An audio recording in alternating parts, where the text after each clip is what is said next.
Resonance.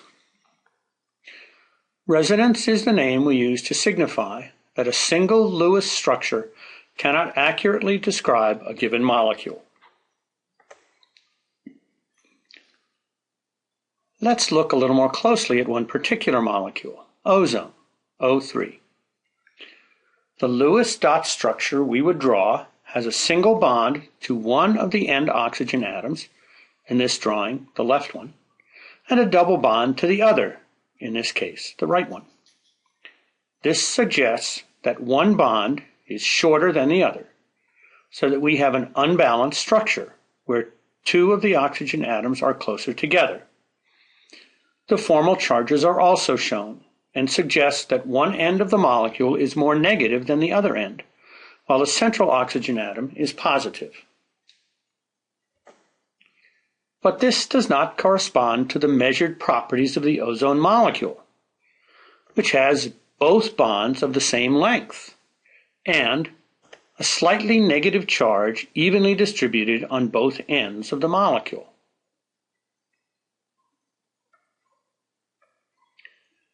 One Lewis structure cannot adequately describe the ozone molecule.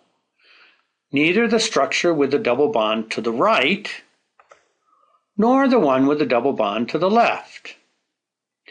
We need both structures together to be able to describe the molecule. These equivalent structures are called resonance structures.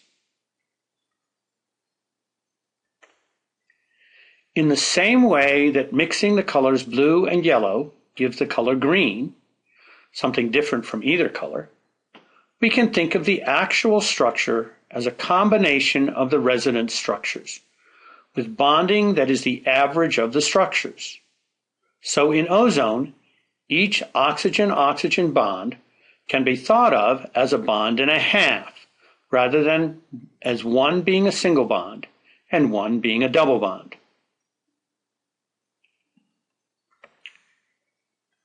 Another example is the formate or methionate ion, where the two resonance structures involve the double bond between the carbon atom and an oxygen atom.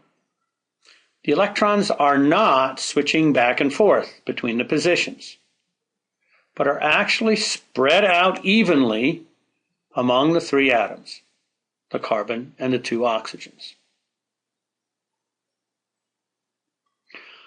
Electrons that are not tied to two specific atoms, as they are in most bonds, are called delocalized electrons. Benzene, C6H6, is another molecule that has resonance structures. There are two structures with alternating double and single bonds around the six-membered ring. The structures are often depicted with no atom symbols, where it is understood that there is a carbon atom at each corner and a hydrogen atom attached to each corner. It is also shown as a hexagon with a circle indicating the delocalized electrons. We will return to this delocalization a bit later.